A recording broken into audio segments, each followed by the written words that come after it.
Love Ki Ghanti 1. You can't decide when it rings. Written by Mr. Deepak Satya. Chapter 16. The perfect job. Talking about help, there are 4 types of people in the world. First are those from whom no one asks for help, but they themselves offer help to everyone. When the needy start looking at them with hope, they start making excuses. These are those people whose intention is not to provide help, but to get applause. That is, these are those people who never help anyone, but keep doing and getting their publicity done in the name of helping.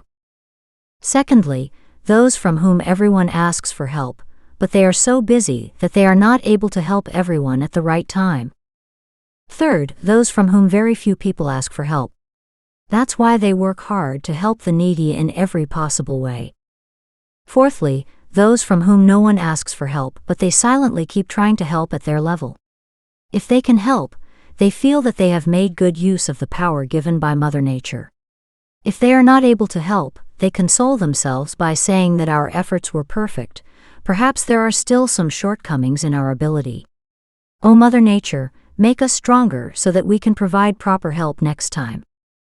Darshan was a 4th category helper. Even when he was nothing, he always helped everyone in every possible way.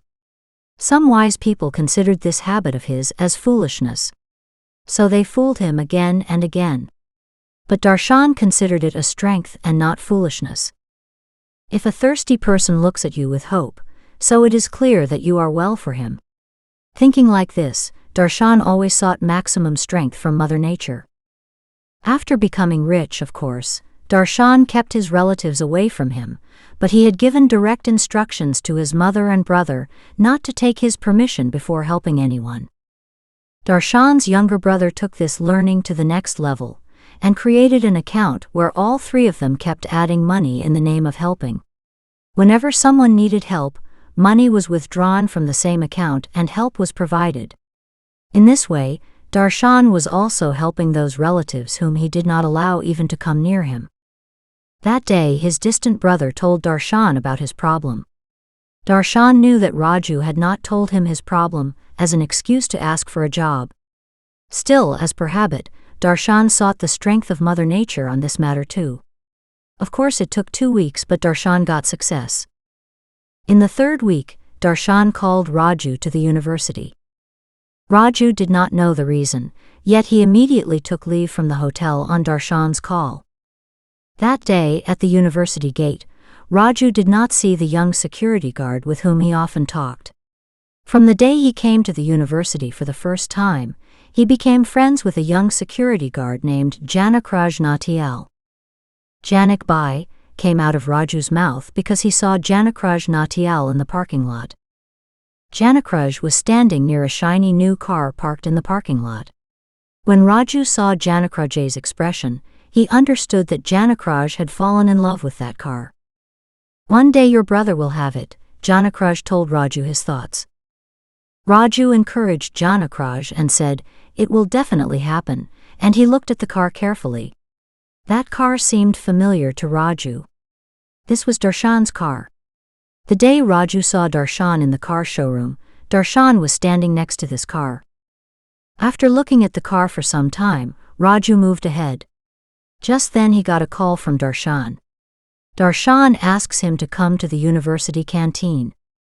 Raju reached the canteen with fast steps. Darshan was sitting in front. As shortly as he saw Darshan's sitting arrangement, he realized that this was not a normal sitting arrangement. 3 special chairs were placed under the mango tree. On the table placed in front of Darshan, there was an empty plate on which the remains of cabbage pakoras were lying. There was a cup lying on the table in front of the second chair in which tea was often served to teachers. Raju understood that Darshan Baya was sitting with a teacher. The teacher drank tea, but Darshan Baya must have refused to drink tea with sugar. Then the teacher must have ordered cabbage pakoras. Touching Darshan's feet, Raju sat on the 3rd vacant chair. Both of them inquired about each other's well-being, and Darshan ordered tea for Raju. First, you have studied in boys' schools. Second, you have been away from the study environment for a long time. In such a situation, you will not be able to adjust to evening classes. Even if it was a college, it would have been fine, but the atmosphere of a university is very different. The way Darshan said it spoiled Raju's mood. Raju felt that Darshan had come to declare him unfit for studies. This frustration spoiled his mood. But after hearing what Darshan told next, there was no limit to Raju's happiness.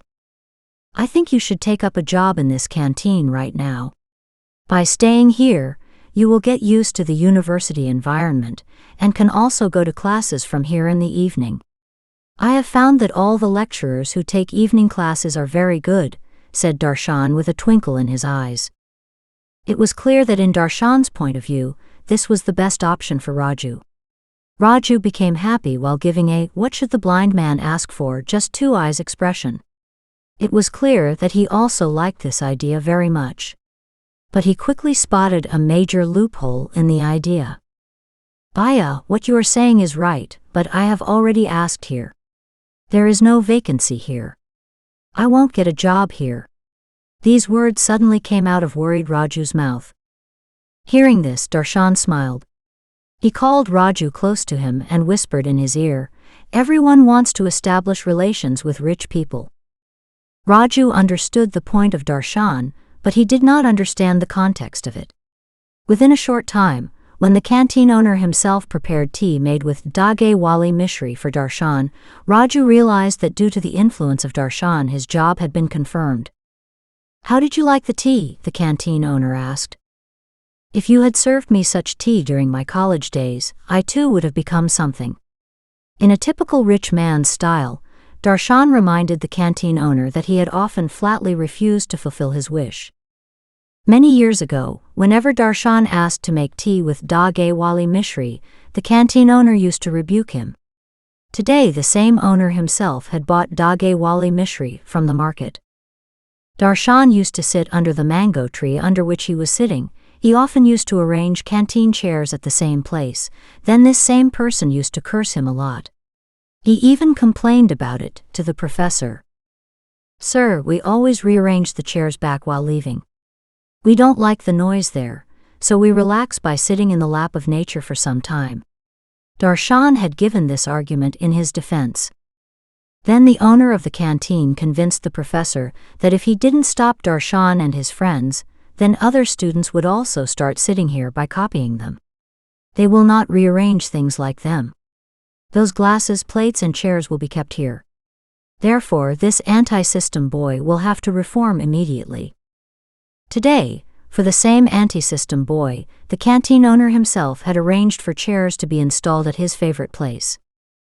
"Darshan Babu, hit me with a shoe if you want, just forget the old things. Look, I have hired this boy as per your request. I didn't even ask whether he knew the work or not. I am paying the same salary as I am paying to my oldest servant. Now forget the past," the canteen owner said almost pleadingly. Raju was surprised to hear this, and Darshan smiled a little. "Mathur Sahib, if I had remembered the past, neither would I have been sitting here nor would I have hired your nephew." When Darshan said this in a rich man's style, Raju's mind was filled with pride. This is a success. These words came out of Raju's mouth. Raju thought that he had said it in his mind, but after seeing Darshan's smile, he realized that his thoughts had been expressed through his tongue. Darshan shook his head and asked Raju to keep quiet, and then Raju sat down with his head bowed in embarrassment. Matha, the canteen owner, stared at Raju for a bit and went away. Then Darshan's new assistant came there with a box that was given to him by a lecturer named Sunita Rautela. "Sir, did Tauji uncle make tea for you?" Darshan's assistant spoke. And only then Raju, sitting with his head bowed, understood that Darshan's assistant was the nephew of the canteen owner. Raju felt like seeing his face, but due to embarrassment he could not do so.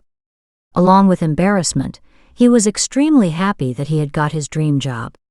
Now he will both study and earn on this campus. From today, his worries about commuting are over. Now he will have to leave home only once and go back home only once. That means Raju's life is set. Even after talking to his assistant, when some doubts remained in Darshan's mind, he called a lecturer, Sunita Rautela, and talked to her for some time. Till then Raju remained sitting with his head bowed. He was very happy too. After some time the matter was resolved, so Darshan again sent his assistant to lecturer Sunita Rautela. Only then did Darshan become aware of Raju sitting with his head bowed. "What happened to you?" Darshan said this and gave Raju a chance to look up. "Bhaiya, I am sorry, I did not realize when the words of my mind came out of my mouth. My intention was not to let Uncle Mathur down," said Raju. "I know. Don't think too much about that. You have seen my success. Now the next meeting will be on the day of your success. Will this happen?" Darshan asked, peering into Raju's soul through his eyes. "Yes, Bhaiya, it will definitely happen, it will happen for sure," Raju said with full confidence. Darshan had faith in Raju's passion and honesty. That's why he knew that these words that came out of Raju's mouth were not just empty phrases, but a victorious declaration baked in the furnace of belief. He blessed Raju by caressing his head. "I wish everyone's relatives were like Darshan Bhaiya, who is not happy with blooming one of his personal flowers, but is determined to bloom the entire garden."